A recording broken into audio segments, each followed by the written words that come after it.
Hello, I am the old man, and I decided I would try streaming some things that I have gotten in my head with 80 years of experiences all packed in there. Now, you may want to listen. It's going to be short, 5 minutes tops, and there'll be several of them, of these episodes. But the main point is for me to try to present what the old men and even old women may want to say on this wonderful YouTube channel. There's so many young people with so many things to say and instructions that will drive you crazy. I think the only one of these old man videos. We'll see. I have a story to tell you, and I do this periodically as the mood strikes me and the memory comes up to me. Get a little bit of cool air in here.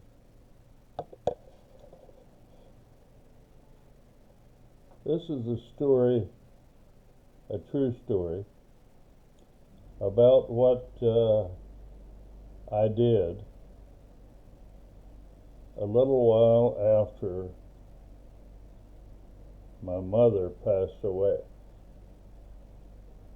Now I'll stop for a moment and mention that I like to use the phrase passed away rather than die or whatever, because there's a certain sense of a continuity of something after death that keeps itching at my memory banks or my thought banks that makes me want to say passed on. So anyway, my mother passed on, and she left to me as an only child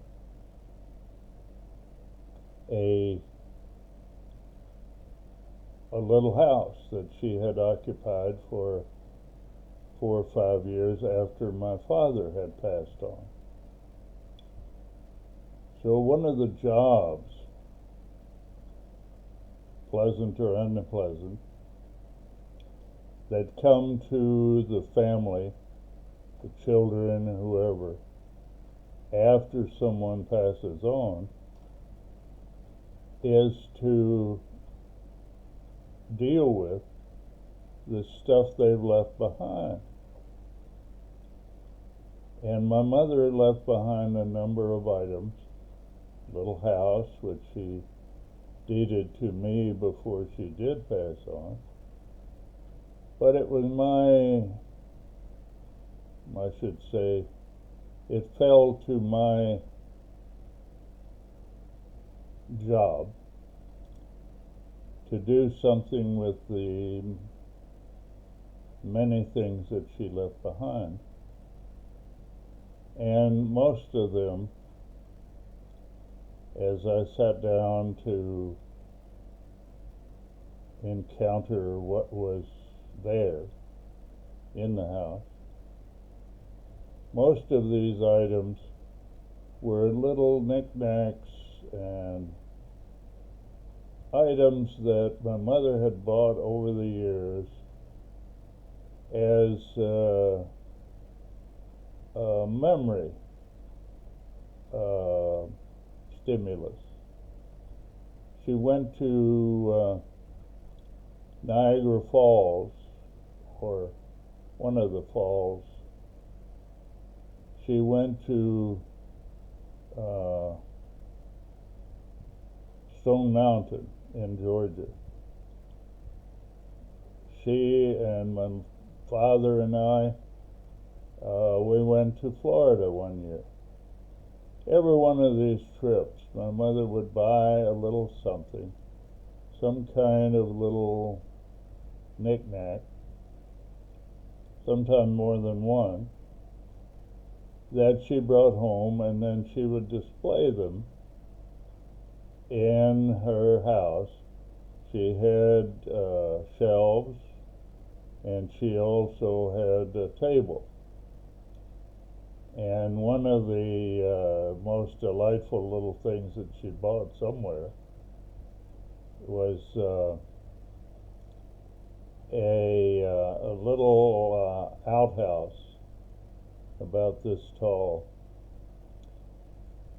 made of metal, pot metal, molded, and the door was open, and if you looked inside, you'd see that there was someone, man or woman, sitting in on the hole inside the outhouse, where the waste would drop down. And my family had an outhouse for years and years. I used it, everyone did. And so this had a second kind of connected memory. But it was one of many things that she had. One was a little hula dancer doll holding on to a palm tree that she got, I guess, in Florida maybe. But there were quite a few of these, maybe 50 or more, of different kinds, each unique, and each which meant something to my mother, more than any other person could imagine. And it was up to me to do something with them now that her house had to be vacated. And so here I am sitting on the sofa alone, looking through the memories that my mother had left in the form of these little knickknacks. And I'll tell you, she did like them, because every time there was cleaning, which happened very often in the house, she cleaned a lot, she would pick up each knickknack and wipe it off, dust under the spot where it was sitting, and put it right back in a collection of who knows how many of these knickknacks. And as I picked each one up and looked at it, there was a Statue of Liberty that I had sent her from New York one time, plastic. She liked that. That kind of thing. And as I picked each one of them up, I, in many ways, was able to remember why she got the thing, and the context and so on came back to me. And I had a box nearby that I had to put these things in. It was not easy to clean up her memories like that. But I did it, and I put each item carefully into the box. They stacked up, filled up a whole cardboard box, which was marked for the dump to go to the trash heap, along with, many other things in the house, worn out mops and rags and cleaning supplies, all filling the various cabinets. A lifetime of living in one place and I was overwhelmed with emotion. But I knew it was my job, and it caused me to think about myself passing on, as I will someday, soon, perhaps. Because I worked all my life as a college teacher, professor, academic.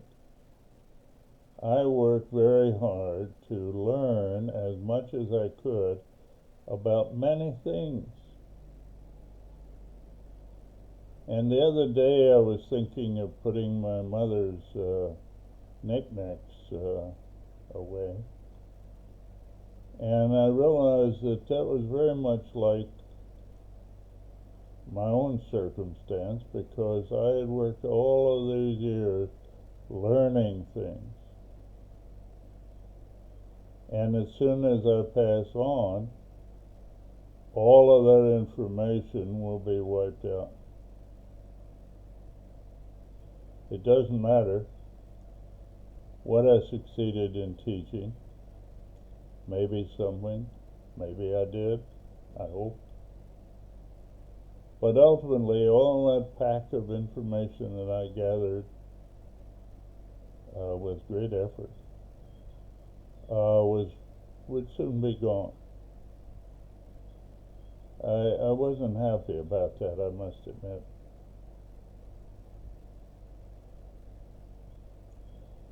That's one of the things I was thinking about, being nearly 80 years old. So there.